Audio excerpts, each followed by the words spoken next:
need to know this particular sulcus, but I do want you to know this gyrus that we talked about.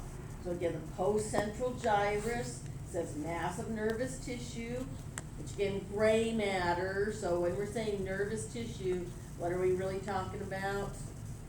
Neuron cell bodies, basically. It says immediately posterior to the central gyrus. What is involved with? General senses. And you might want to write, somatic. Again, somatic means coming from that outer shell of your body. General, what does general versus special mean? When we talk about senses, we use those terms. General means it's Has like more than one function? widespread. No, it just means it's widespread throughout your body. What are special senses? That's not what we're talking about here, but what are special? Smelling, seeing. Oh no, I'm sorry. No, you're right. Like touching, You're right. tasting. No, that's general.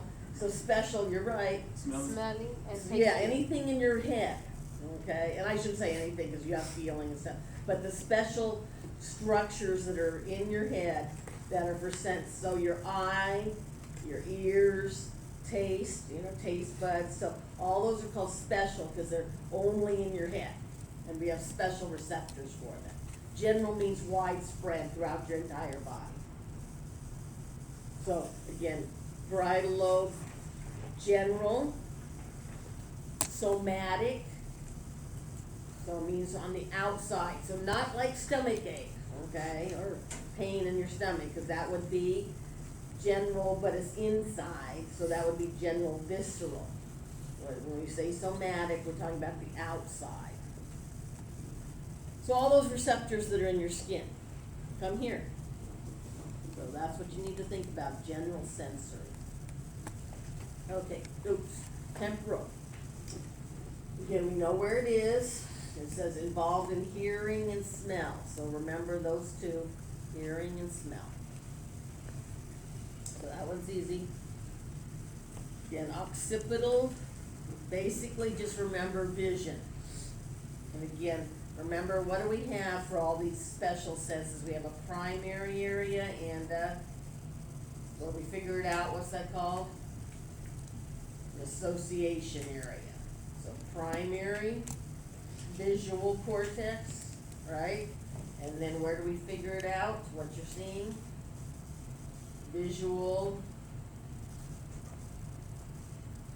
what? Association. So again, when association, figuring out what do you need to store there. So this is kind of important here too. So storing visual memories. So figuring out what the color blue looks like and so forth. Okay, insula.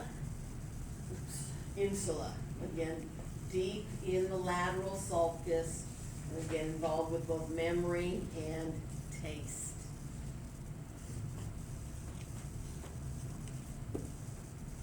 Okay, now this is just sort of little general stuff here, guys. And we've talked about this before back in that prior chapter. So what kind of areas do we have on the cortex? We have areas where sensory information comes to. Okay, that's kind of what we've just been talking about, like primary visual cortex in your occipital lobe. Then we interpret that information. Those areas are association areas. And then we have that one area for control of skeletal muscle. What do we call that? A motor area. And what lobe is that in? It says voluntary control of motor functions. Only in one lobe. Frontal lobe. Yeah. In the frontal lobe.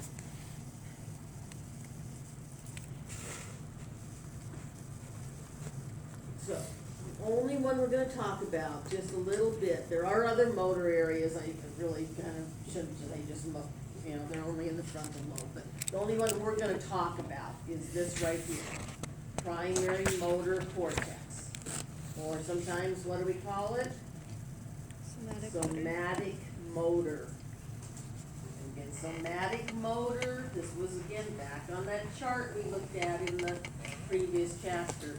Somatic motor always means what? That we're innervating only one effector, and what's the effector?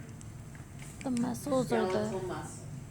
the glands. Okay, so again, somatic motors, that controls voluntary muscle activity. And again, remember that's in the precentral gyrus, which is in the what? What lobe? Frontal. Frontal lobe. Okay, don't worry about these other two areas, we'll skip those. Okay, now, this little term, actually, let me point out the term to you here. Okay. Motor homunculus. What that means, it's gonna be a little caricature, a little picture of a little human. And that's what homunculus means, a little human. And it's going to, by where the parts of the body are, tell you where on that cortex we're controlling the foot or the arm or the muscles in the hand. So motor homunculus is going to tell you the areas of muscle control. So here's our little picture, and you don't have to remember all the areas, but look at here's your, again, pre-central gyrus. What do we call that area? The primary motor cortex. What's it controlling? Skeletal muscle. So, looking at the top here, what is this controlling? That's a little hard to tell what it's controlling. That's, I guess, a leg and that's an arm here. So, again, well, let's go down here. Down in the, what's that called, longitudinal fissure, and that cortex is down in there. This is controlling the knee, and that's controlling the hip muscles, and the leg muscles, and the toe muscles. So that's where we're controlling all of that. All of this big area here, and here is all controlling all your facial muscles. So again, primary motor cortex.